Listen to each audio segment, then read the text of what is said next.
Strength versus technique, the never-ending debate of weightlifting. It's weird to me that people even discuss this because it's rather obvious, but I'll give you well, the low-effort answer is that it's both. Here's the deal, though. Is it really both? What do you call a guy who can power clean 405 for a set of 5 with really bad form? Strong. Um, if it was all about technique, and this is the thing you need to take away here. If it was all about technique, then the female lifters would actually outlift the male lifters, because anyone who follows weightlifting can sit here and tell you that the female weightlifters have beautiful technique. Look at these Italian girls. Oh my God, their technique, it's spotless. Every rep looks exactly the same. It's so good. And yet they lift significantly less than male lifters. But don't let that stop you. I'll talk about myself. I came across an interview with Shane Hunt. If you know who Shane Hunt is, then you know that this person is unbelievably strong. And in his interview, he commented that his best snatch was 235 pounds, not kilos. And I thought to myself, wow, I can snatch as much as Shane. Which doesn't mean shit, because he deadlifts over 900 pounds.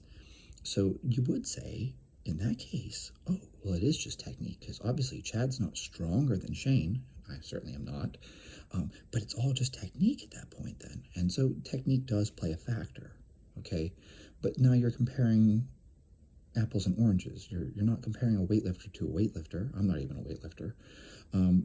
But it's comparing someone who has put an inordinate amount of time into weightlifting as a way of strength conditioning versus someone who's a powerlifter. So that'd be like me telling you that Joey Porter can power clean 405. He's a football player. He's not a weightlifter. So like you wouldn't compare Joey Porter to, say, Dmitry Klokov.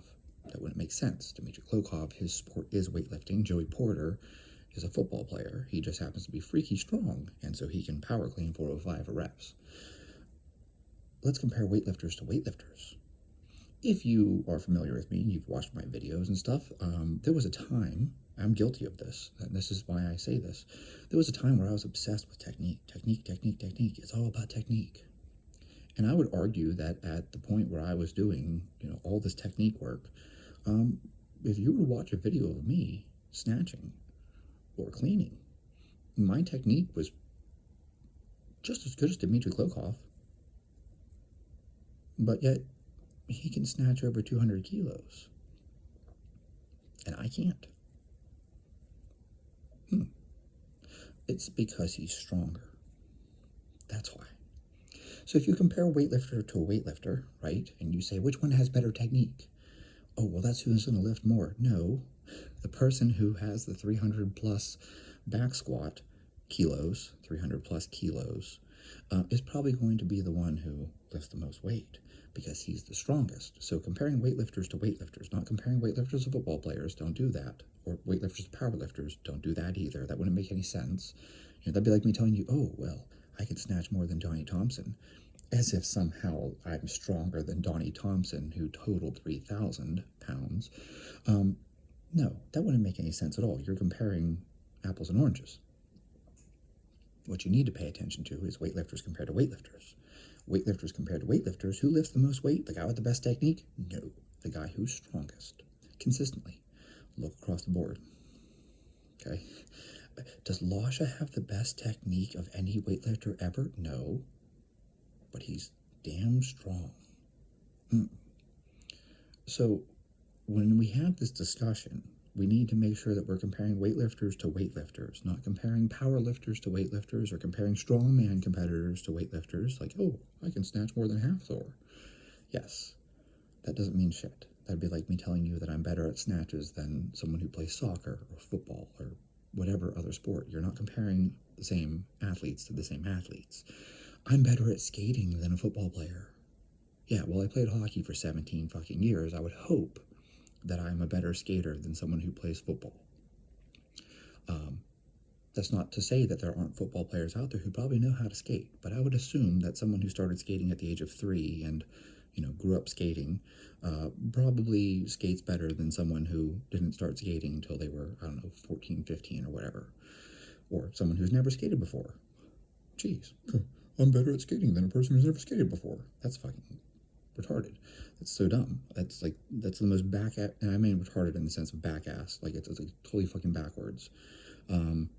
Like that's backwards logic or whatever you want to call it. Like, oh, well, I'm better than so-and-so at this thing that they've never done before. That's completely backwards. Like, what do they call it? Bass-ackwards, right? So it's not ass backwards, whatever.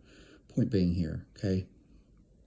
You can't compare apples and oranges. So when you compare weightlifters to weightlifters, the stronger weightlifter is the one who wins.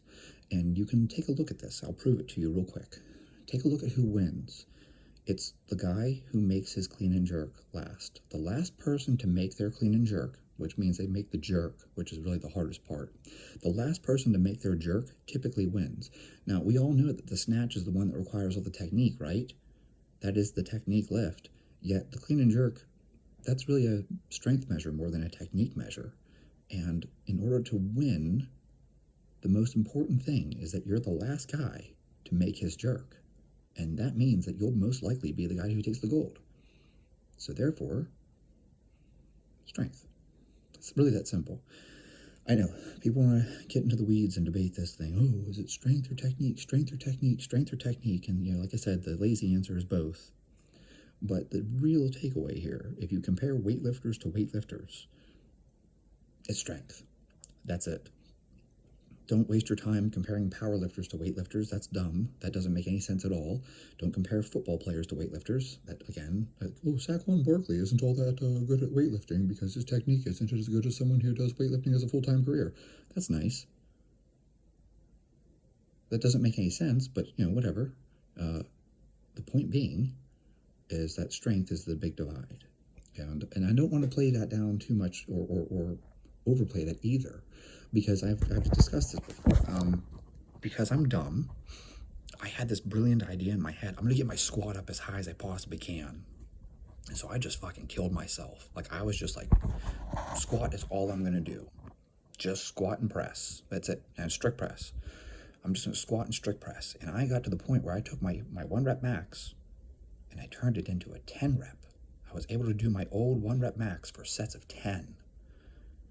Talk about getting your squat up. And then I started doing the snatches and the cleans again, and guess what? I went backwards. Well, how the hell did that happen? Well, it's because I took a whole year off from doing snatches and cleans. So I was a little rusty. But what's interesting is that when I finally started doing snatches and cleans again, within about 2 months, I hit all-time PRs. Now, you would say, oh, well, look, Ed, you're so dumb. You actually went backwards. And it's like, no. My mistake was that I stopped doing them. And so I got bad at them in terms of technique. Once I got my technique back, I hit all-time PRs. Now, these weren't great PRs. I was like a 5 kilo PR on my snatch and like a 10 kilo PR on my clean and jerk. This is nothing special, especially for all the work I put into squatting. It's not like my squat went up a whole bunch and then like my snatch and clean went up equivalently. They didn't. It took a ton of work to get my squat up, and it made a very minimal impact on my snatch and my clean. However, the point being, getting stronger, guess what? Oh, shit, it made my lifts go up. So, how much should you invest in strength? Not everything. It's not everything. But certainly, getting stronger matters more than having pristine technique. And at this point, I actually purposely don't care about my technique. I just care about getting stronger, and we'll see where that goes. But I've definitely become much more loose. I don't waste all this time doing technique work. I'm not doing 3-position snatches anymore. I'm just like, yep, snatches, power snatches, cleans, power cleans. I'm not going to waste time doing a whole bunch of block work and, changing all these things around, doing all this positional work. Because I've realized at this point that technique really, I made this increase in my technique. Yeah, but it didn't actually increase my 1 rep max at all. So it looks prettier, but this isn't figure skating. So there you guys have it. There's your answer. It's a very long-winded answer, but I felt the need to explain it. So this is why strength matters more. Technique or strength? Technique or strength? Well, if you're comparing weightlifters to weightlifters, the answer is strength.